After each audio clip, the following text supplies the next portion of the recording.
প্রিয় শিক্ষার্থী বন্ধুরা, আসসালামু আলাইকুম। আশা করি সবাই ভালো আছেন। এ নিউ বিজনেস ক্লাসরুম চ্যানেলে আপনাদের সবাইকে স্বাগতম। আজ আমরা একটি গুরুত্বপূর্ণ চ্যাপ্টারের গুরুত্বপূর্ণ একটি অঙ্ক নিয়ে সমাধান করব। সেটা হচ্ছে বিবিএ সেকেন্ড ইয়ারের ইন্টারমিডিয়েট অ্যাকাউন্টিং বইয়ের অ্যাকাউন্টিং ফর ইনভেস্টমেন্ট চ্যাপ্টারের একটি অঙ্ক সমাধান করব। এটা যদি আমরা দেখি, এটা ন্যাশনাল ইউনিভার্সিটি 2011 সালে এসেছে এবং 2014 সালেও এসেছে। এবং অঙ্কটা যদি শুরু থেকে আমরা পড়ার চেষ্টা করি, যে সম্রাট limited purchase 20% of the outstanding common stock of single limited on January 1, 2015। এখন আমরা জানি যে 20% শেয়ার কিনলে সেটা কি হয়। 20% থেকে 20% শেয়ার কিনলে সেটা ইকুইটি মেথড হয়। তাহলে প্রাথমিকভাবে আমরা অঙ্কটা পড়ে বুঝতে পারতেছি এটা একটি ইকুইটি মেথডের অঙ্ক। আপনাদের সুবিধার্থে পাশে আমরা রুলস অ্যান্ড রেগুলেশন দিয়ে দিছি। দ্য পারচেজ প্রাইস ওয়াজ টাকা 24 লাখ ফর 50,000 শেয়ার, মানে সে 50,000 শেয়ার কিনছে, টাকা হচ্ছে 24 লাখ। সম্রাট লিমিটেড রিসিভ ক্যাশ ডিভিডেন্ড 1 টাকা 70 পয়সা, মানে প্রতি শেয়ারে 1 টাকা 70 পয়সা পার share from single limited on June 30 on December 31, 2015। মানে ডিভিডেন্ডটা কয়বার পাওয়া গেছে? দুইবার পাওয়া গেছে, একবার হচ্ছে জুন 30-এ, একবার হচ্ছে ডিসেম্বরে 31 তারিখে। এরপরে যদি দেখি, বলছে যে single limited reported net income 14,60,000 for 2015। Their fair value Samrat limited common stock was টাকা 54, মানে ফেয়ার ভ্যালুটা দেওয়া আছে 54 টাকা ডিসেম্বর 31, 2015। এখন যদি আমরা রিকোয়ারমেন্ট করি যে কি বলছে, prepare the journal entries for Samrat limited for 2015 under fair value method. আমরা কিন্তু প্রাথমিকভাবে পড়ে ভাবছিলাম এটা ইকুইটি মেথড হবে, কিন্তু আমাদের রিকোয়ারমেন্টে বলছে এটা ফেয়ার ভ্যালু মেথড করতে। The security should be classified available for sell, মানে আমরা কোন নামে জাবেদা দিব? অ্যাভেলেবল ফর সেল সিকিউরিটিস নামে জাবেদা দিব। তো আমরা দ্বিতীয় রিকমেন্ড পড়ার আগে চলেন আমরা ডাইরেক্ট অঙ্কে চলে যাই। তো আমরা জাবেদার একটা ছক কাটলাম, সম্রাট লিমিটেড জার্নাল এন্ট্রিজ। তো প্রথম হচ্ছে কি, জানুয়ারির 1 তারিখের এন্ট্রি দেবো আমরা। আমরা জানুয়ারির 1 তারিখ দিলাম। তো আমরা জানি যে প্রথম ফেয়ার ভ্যালু মেথড হলে পার্চেজের জাবেদা দিতে হয়। পার্চেজের কি জাবেদা? Available for sale security debit cash credit, আমি যে কত টাকা দিয়ে কিনছি, 24 লাখ টাকা দিয়ে কিনছি, তাহলে আমরা জাবেদা দিলাম available for sale securities debit আর হচ্ছে ক্যাশ কি ক্রেডিট। কত টাকা দিয়ে কিনছি? 24 লাখ। কারণ লিখবো to record purchase of common stock of single limited fair value. Okay, এখন আমরা কিসের জাবেদা দিব? আমরা 2 নম্বরে যদি দেখি, আমাদের ডিভিডেন্ডের জাবেদা দিতে হয়। তাহলে ডিভিডেন্ড জাবেদা কি? Cash debit, dividend revenue credit. তাহলে ডিভিডেন্ড আমরা কয়বার পাইছি? দুইবার পাইছি, একবার 30 তারিখে, একবার 31 তারিখে। তাহলে আমরা জুন 30 তারিখ জাবেদা দিই ক্যাশ ডেবিট। কত শেয়ার কিনছিলাম আমরা? 50,000 শেয়ার, এবং প্রতিটা কতটুকু ডিভিডেন্ড দেবো? 1.7। তাহলে ক্যাশ ডেবিট, এই যে জাবেদা এখানে লেখা আছে ক্যাশ ডেবিট আর হচ্ছে ডিভিডেন্ড রেভিনিউ ক্রেডিট। তাহলে আমরা এই জাবেদাটা দিলাম, এবং পরবর্তীতে ডিসেম্বর 31 তারিখেও সেম জাবেদা হবে, যেহেতু আমরা দুইবার ডিভিডেন্ড পাইছি। তাই cash debit, dividend revenue credit. আমরা যদি 50,000 1.70 দ্বারা গুণ করি, তাহলে আমাদের টাকা হয় হচ্ছে 85,000। এখন আমরা কি করব? শেষ জাবেদা দিব। শেষ জাবেদাটা কি হয় দেখেন, যে for unrealise holding gain or লসের জন্য, মানে লাভের জন্য এই জাবেদাটা হবে এবং লসের জন্য এই জাবেদাটা হবে। তাহলে আমরা কিন্তু এখনো জানি না যে লাভ হয়েছে না লস হয়েছে। আমাদের ফেয়ার ভ্যালু দেওয়া আছে 54 টাকা। তাহলে আমরা কাজ করি, দেখেন আমরা ফেয়ার ভ্যালু পাশে করে দিয়েছি আপনাদের সুবিধার্থে, যে ফেয়ার ভ্যালুটা কিভাবে হবে। আমাদের শেয়ার কত? 50,000 শেয়ার, এবং প্রতিটা কতটা ফেয়ার ভ্যালু? 54 টাকা। তাহলে 50,000 গুণ হচ্ছে 54, এটা হচ্ছে 27 লাখ টাকা হয়। তাহলে 27 লাখ টাকা। তাহলে আমরা কিনছিলাম কত দিয়ে? 24 লাখ টাকা দিয়ে। কিন্তু এটার বাজার মূল্য যদি হিসাব করি, তাহলে এখন এটার দাম আছে 27 লক্ষ টাকা। তাহলে এখানে কি গেইন হয়েছে না লস হয়েছে? অবশ্যই গেইন হয়েছে, কারণ 24 লাখের জিনিস যদি বাজারে 27 লাখে আপনি বিক্রি করতে পারেন, তাহলে তো অবশ্যই এটা গেইন হিসেবে বিবেচিত হবে। তাহলে দেখেন যে গেইনের জাবেদা কি হয়? Security fair value adjustment debit আর হচ্ছে unrealize holding gain or loss credit. তাহলে আমরা সেই জাবেদায় দিচ্ছি, দেখেন security fair value adjustment debit, unrealize holding gain or loss credit. 27 lakh থেকে যদি 24 লাখ বাদ দিই, তাহলে 3 লাখ থাকে। আশা করি বুঝতে পারছেন। চলেন এবার দ্বিতীয় রিকোয়ারমেন্ট আমরা একটু পড়ে দেখি, যেহেতু প্রথমটা আমরা খুব সুন্দরভাবে বুঝতে পারছি। বলছে prepare the journal entries for Samrat limited 2015 under equity method. এই যে ইকুইটি মেথড করতে বলছে। The security should be classified investment in common stock, মানে জাবেদা তো আমরা ইনভেস্টমেন্ট ইন, মানে এই যে প্রথম জাবেদাটা যদি করেন যে ইনভেস্টমেন্ট ইন, মানে যেখান থেকে কিনছেন সেটার নাম হয় আর কি। তো ইকুইটি মেথড আমরা দেরি না করে চলেন ইকুইটি মেথডটা শুরু করে ফেলি। তো ইকুইটি মেথডের প্রথম জাবেদা হয় পার্চেজের কি জাবেদা হয়? ইনভেস্টমেন্ট ইন, কার কাছ থেকে কিনছি? সিঙ্গারের কাছ থেকে কিনেছি। তাহলে investment in Singer limited stock debit আর ক্যাশ ক্রেডিট। তাহলে আমরা দিলাম যে investment in Singer limited debit cash credit 24 lakh টাকা। আশা করি বুঝতে পারছেন, কারণ আমরা পাশে দিয়ে দিছি যে পার্চেজের কি জাবেদা। এবার আমরা ডিভিডেন্ডের জাবেদা দিব। ইকুইটি মেথডে ডিভিডেন্ডের জাবেদা কি? Cash debit investment in single limited stock credit. তাহলে আমরা কয়বার ডিভিডেন্ড পাইছি? জুনের 30-এ একবার পাইছি আর ডিসেম্বরের 31-এ একবার পাইছি। এই যে জুনের 30-এ একবার, জুনের 30-এ একবার আর ডিসেম্বরের 31-এ একবার। তাহলে টাকা তো আমরা আগেই নির্ধারণ করে রাখছি, নতুন করে নির্ধারণ করার দরকার নেই। কত টাকা? 85,000 টাকা। দুই পাশে আমরা দিব কত? 85,000 টাকা দিয়ে দিলাম আমরা। তো এখন চলেন আমরা লাস্টের জাবেদাটা দিই। লাস্টে বলছে কি নেট ইনকামের জাবেদা দিতে হবে। ইকুইটি মেথডে নেট ইনকামের জাবেদা, investment in stock, single stock আর হচ্ছে revenue from long term investment. এখন এটা কিভাবে করতে হয়? এখানে দেখেন আমাদের নেট ইনকাম দেওয়া ছিল। কত দেওয়া ছিল? 14,60,000 টাকা নেট ইনকাম দেওয়া ছিল এবং আমি শেয়ারের মালিক হয়েছি কত? 20%। তাহলে 14,60,000-এর 20% কত হবে? 14,60,000-এর 20% হবে যেটা সেটি। আমি তো আর পুরো 14,60,000-এর মালিক না, আমি হচ্ছে 20% শেয়ারের মালিক হয়েছিলাম।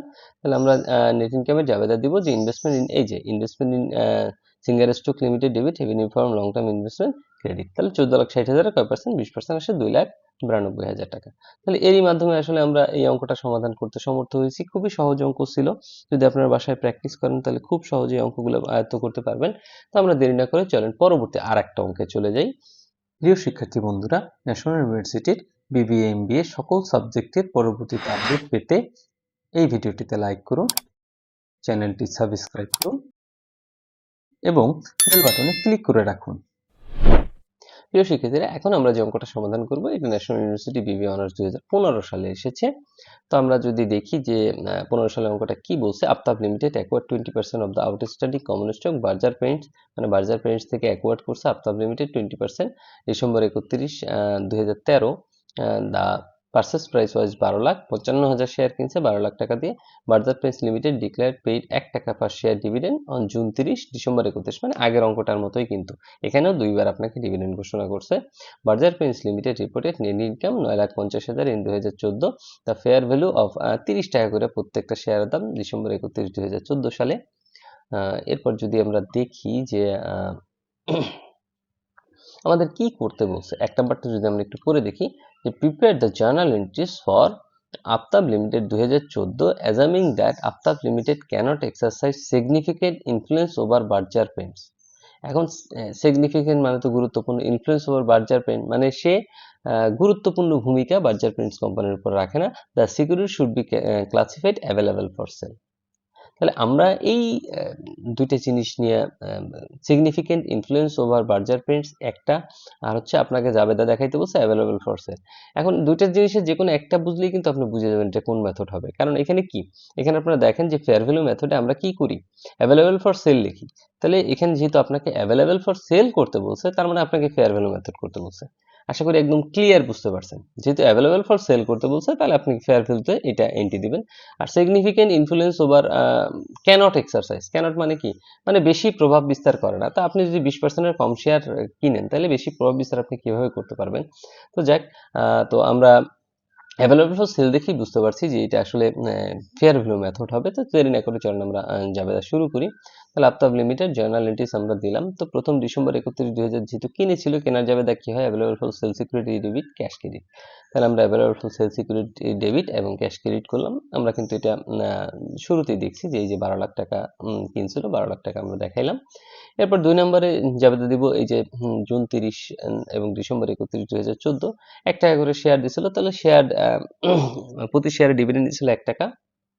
তাহলে ডিভিডেন্ড রিসিভ করলে কি জাবেদা হয়, cash debit dividend revenue credit. আমরা সেটাই দিলাম, cash debit dividend revenue credit.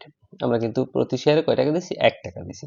তাহলে ডিসেম্বর 31 তারিখেও সেম জাবেদা হবে, কারণ কি আমরা দুইবার ডিভিডেন্ড দিছে, জুনের একবার 30 এবং ডিসেম্বরের 31। তাহলে আমরা ডিসেম্বর 31 তারিখেও জাবেদা দিই, ডিভিডেন্ডের রিসিভ করলাম আমরা dividend cash debit dividend revenue credit.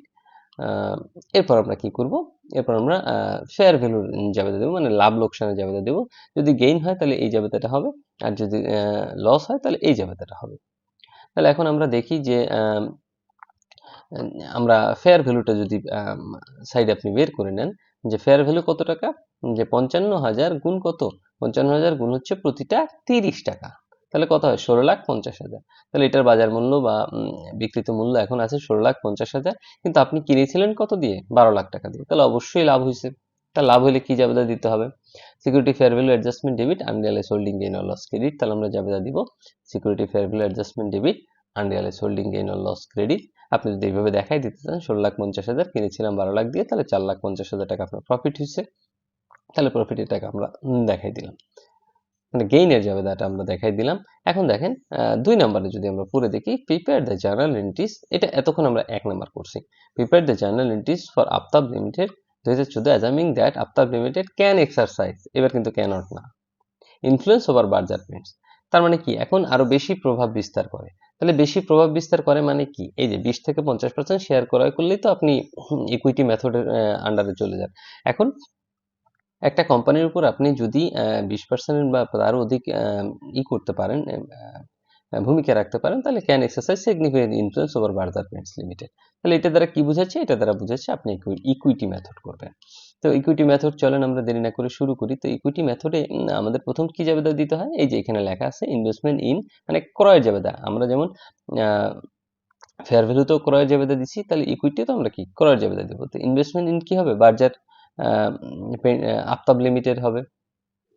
প্রিয় শিক্ষার্থীরা, এখন আমরা প্রথম জাবেদাটা দিব যে ইনভেস্টমেন্ট ইন, এখানে আফতাব লিমিটেড হবে না, এখানে বার্জার লিমিটেড হবে। আপনারা একটু কারেকশন করে নেবেন, কারণ আমরা হচ্ছে শেয়ারটা অর্জন করছি কার, শেয়ারটা অর্জন করছি হচ্ছে বার্জার পেন্টসের। তাহলে এখানে লিখবেন investment in Berger paints limited debit এবং ক্যাশ কি ক্রেডিট। তাহলে আমাদের জাবেদারা প্রথমটা আমরা দিছি। এবার আমরা কি করব, দুইবার ডিভিডেন্ড পেয়েছি 30 তারিখে এবং ডিসেম্বর 31 তারিখে। ডিভিডেন্ডের টাকা কিন্তু আমরা 55,000 নির্ধারণ করে রাখছি, তাহলে সেটাই দিব যে cash debit 55,000 debit, investment in Berger paints limited credit. আবার ডিসেম্বর 31 তারিখে আমরা সেম জাবেদা দিব, ক্যাশ ডেবিট আর হচ্ছে investment in Berger paints limited হচ্ছে 55,000 ক্রেডিট। এখন আমরা কিসের জাবেদা দিব, নেট ইনকামের জাবেদা দিব। তাহলে নেট ইনকামের জাবেদা কি, investment in Berger paints limited stock debit এবং revenue from long term investment credit. এখন কথা হচ্ছে আমাদের কিন্তু যে নেট ইনকাম দেওয়া ছিল 9,50,000 এবং আমি অর্জন করছি কত শেয়ার, 20% শেয়ার। তাহলে আমি কি 9,50,000 নেট ইনকামের মালিক? না, আমি শুধু 20%-এর মালিক। তাহলে নেট ইনকামে আমাদের এই 20%ই যাবে। তাহলে আমরা দেখাইলাম যে investment in Berger paints limited কত টাকা।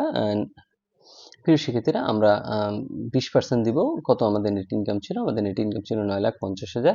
তাহলে আমরা 9,50,000-এর 20% দিলে হয় 1,90,000। তাহলে আমরা 2 নাম্বারটাও কিন্তু খুব সুন্দরভাবে সম্পাদন করতে পারছি। এখন দেখেন 3 নাম্বারটা যদি আমরা একটু পড়ি, at what amount is the investment security reported the balance sheet under each of the method at December 31, 2014। মানে কত টাকা আসলে আমরা ব্যালেন্স শিটে দেখাবো, যদি এটা দুইটা পদ্ধতি আমরা ব্যালেন্স শিটে দেখাইতে চাই। তাহলে চলেন আমরা দেরি না করে ব্যালেন্স শিটটা দেখাই, যে fair value investment under equity method. এখন আমরা ইনভেস্টমেন্ট অ্যামাউন্ট প্রথম দেখাবো ব্যালেন্স শিটে। ব্যালেন্স শিটে ফেয়ার ভ্যালু মেথডও কি দেখাবো, যেহেতু দুইটা মেথডই দেখাইতে বলছি, এবং ইকুইটি মেথডও কি দেখাবো, আমরা একটু চলেন দেখি। এখন ইনভেস্টমেন্ট ফেয়ার ভ্যালু মেথডে আমরা হচ্ছে ফেয়ার ভ্যালু কয় টাকা আসছিল, ফেয়ার ভ্যালু কিন্তু আমরা নির্ণয় করে রাখছি 16,50,000 টাকা আসছিল। তাহলে আমরা ফেয়ার ভ্যালুটা 16,50,000 দেখাই দেবো, দেখাই দিলাম আমরা ফেয়ার ভ্যালু 16,50,000। এবং ডিভিডেন্ড রেভিনিউ আমাদের কত আসছিল, ডিভিডেন্ড রেভিনিউ আসছিল হচ্ছে ফেয়ার ভ্যালুতে 55,000 দুইবার করে দিয়েছিলাম, 55 55 কত হয় 1,10,000। তাহলে আমরা এই ডিভিডেন্ড রেভিনিউ দেখাই দিলাম যে 1,10,000। এখন ফেয়ার ভ্যালু মেথড তো শেষ, এখন আমরা কি দেখাবো, ইকুইটি মেথড দেখাবো। ফেয়ার ভ্যালু মেথড কিন্তু আমরা শেষ করছি। এখন ইকুইটি মেথডে ইনভেস্টমেন্ট কত হবে, দেখেন ইকুইটি মেথডটা একটু ভিন্নভাবে দেখাইতে হয়। সেটা হচ্ছে আপনার ইনভেস্টমেন্ট ইন স্টক লিমিটেড কয়বার ডেবিট করছেন। তাহলে investment in Berger paints limited এখানে আমরা একবার ডেবিট করছি, এইখানে আমরা একবার ডেবিট করছি। তাহলে ডেবিটগুলো কি হবে, যোগ হবে। তাহলে investment in Berger paints limited stock 1,90,000 debit করছি, আর এখানে 12 লাখ ডেবিট করছি। তাহলে 12 লাখ যোগ কত হবে, 1,90,000। এখন আমরা ক্রেডিট করছি কয়বার, এই যে investment in Berger paints limited stock, এখানে ক্রেডিট করছি একবার, আবার এখানে ক্রেডিট করছি একবার। তাহলে 55 55 কত হয়, 1,10,000। তাহলে এই 55,000 আমরা কি করব, 55 55 1,10,000 মাইনাস করলে আমরা আসলে কত টাকা মূল বিনিয়োগ করছি সেটা বের হয়ে যাবে। তো এটা যদি আপনি ক্যালকুলেশন করেন তাহলে দেখবেন আপনার 12,80,000 আসছে। তাহলে আমরা ইনভেস্টমেন্ট অ্যামাউন্ট ইকুইটি মেথডে ব্যালেন্স শিটে দেখাবো কত, 12,80,000। কিন্তু ইনভেস্টমেন্ট মেথডে ইকুইটি মেথডে আমরা ডিভিডেন্ড দেখাবো না, ডিভিডেন্ড হবে আমাদের কত, 0, যেহেতু আমরা ডিভিডেন্ডটা কি করছি, আমরা মূল বিনিয়োগ থেকে বাদ দিয়ে দিছি। এখন আমরা এখানে কি দেখাবো, নেট ইনকামটা দেখাবো। কোথায় দেখাবো, দেখেন revenue from investment income statement থেকে দেখাবো। কত দেখাবো, এই যে 1,90,000 টাকা আমরা নেট ইনকাম পাইছি, এইটা আমরা দেখাবো। কত টাকা, 1,90,000 টাকা। এই ছিল অঙ্কের সমাধান। আশা করি বুঝতে পারছেন। যদি অঙ্ক সম্পর্কে বুঝতে কোনো প্রবলেম হয় তাহলে অবশ্যই কমেন্ট বক্সে কমেন্ট করতে ভুলবেন না। আর আপনারা ভিডিও দেখেন বাট চ্যানেল সাবস্ক্রাইব করেন না, এটা ঠিক না। কারণ আপনাদের প্রয়োজনই হচ্ছে ভিডিও বানাই। আপনাদের যদি এতটুকু উপকারে আসে ভিডিও, চ্যানেলটি সাবস্ক্রাইব করে পাশে থাকবেন। ধন্যবাদ সবাইকে। অগ্রিম আগামী ক্লাসের জন্য শুভেচ্ছা রইল। এই পর্যন্ত। আসসালামু আলাইকুম, ভালো থাকবেন।